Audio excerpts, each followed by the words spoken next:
It was 1965 when El Movimiento, better known as the Chicano civil rights movement, started to take off.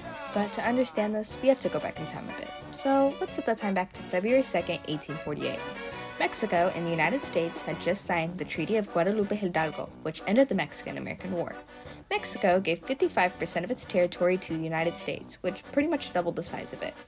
The land included the modern-day states of California, Nevada, New Mexico, Utah, and parts of Arizona, Colorado, Oklahoma, Kansas, and Wyoming. In a text from the Library of Congress titled The Chicano Civil Rights Movement, it states, "People who had become Americans when Western territories were made part of the United States in the Treaty of Guadalupe Hidalgo that ended the Mexican-American War in 1848 felt that the promise of the treaty to treat colonial Mexican settlers of the territory who chose to remain as U.S. citizens with full civil rights had never quite been fulfilled. Discrimination, educational segregation, voting rights, and ethnic stereotyping were principal issues of the activists, as well as the need for minimum wage for migrant agricultural workers and citizenship for the children of Mexican-born parents."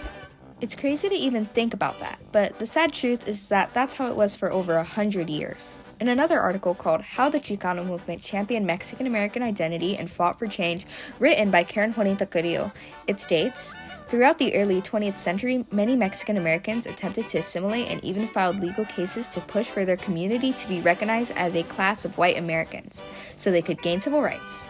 But by the late 1960s, those in the Chicano movement abandoned efforts to blend in and actively embrace their full heritage.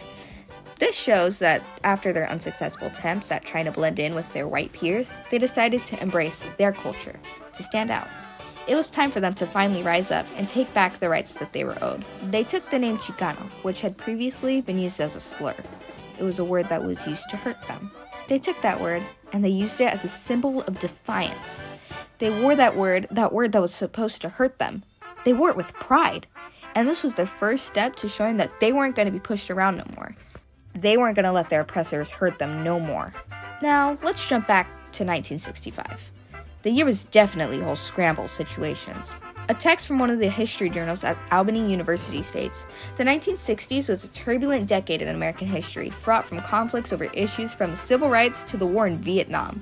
The Mexican-American Civil Rights Movement, one of the least studied social movements of the 1960s, encompassed a broad cross-section of issues, from restoration of land grants to farm workers, to enhanced education, to voting and political rights." And to add on to that, an article titled Chicano Movements, A Geographic History, which can be found on the Washington University website, it states, "The movement had many dimensions and no single organization could represent the full range of agendas, objectives, tactics, approaches, and ideologies that activists pursued." And now, let's introduce you to some of the leaders of the movement. Specifically, Cesar Chavez and Dolores Huerta. On the National Archives website, it states, "In 1962, with Dolores Huerta, Chavez co-founded the National Farm Workers Association, which later reorganized to become the United Farm Workers Labor Union." But to get more specific about them and what they did, here's an article from the Nation Museum of the American Latino says about Dolores Huerta. Huerta became a Latina civil rights icon as she led boycotts, strikes, and marches in the fight for justice. She had dedicated much of her life to advocating for civil rights and served as United Farm Workers of America's vice president until 1999. She is famous for coining "Sí sí puede," aka "Yes we can," which has become one of the most recognizable slogans and has inspired many civil rights causes. And for Cesar Chavez, it says, "Chavez was an advocate for social change as he broke boundaries in the agricultural industry as a leader of one of the first successful labor unions of farm workers in American history."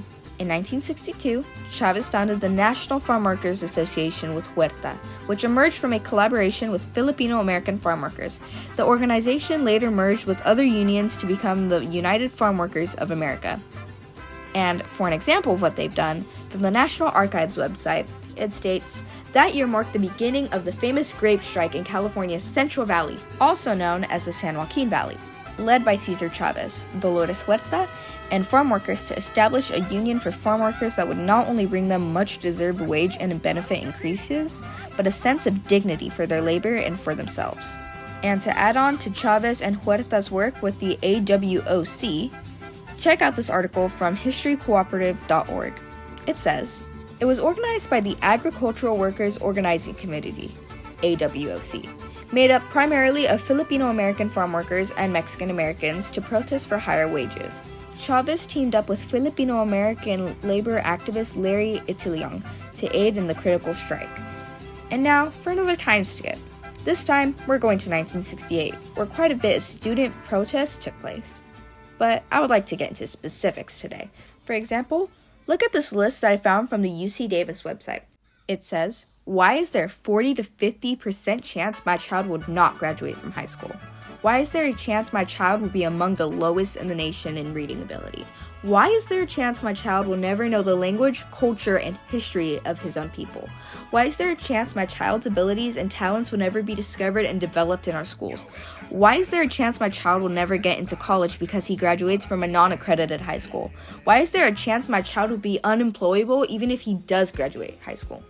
This list was titled Questions About Racial Differences in California's Public Education System. And to add on to that, in an article called El Movimiento, the Chicano Movement and Hispanic Identity in the United States, which can be found on the National Archives website, it states, Hispanic children face many similar prejudices as Black children with segregated schools. So not only are adults of color facing discrimination, but also children and students of color are facing discrimination in their own schooling system. And to add on to that, or to give context, in an article from mexicocenter.org, it states, in the early days of March 1968, as many as 22,000 mostly Mexican-American students walked out of their classrooms at 7 Los Angeles schools, garnering national attention. The unprecedented event spotlighted educational inequality, galvanized the Chicano civil rights movement, and inspired a new generation of activists, artists, educators, and elected officials. El Movimiento continued, and still continues, but mainly started to decline back in the mid-1970s. Factors that contributed to its decline include government repression, police brutality, and loss of interest in Chicano nationalism. But, most importantly, the strikes were successful. They got their rights. And although discrimination is still quite common in our time, we have made progress as a community, as a state, as a country. It's amazing.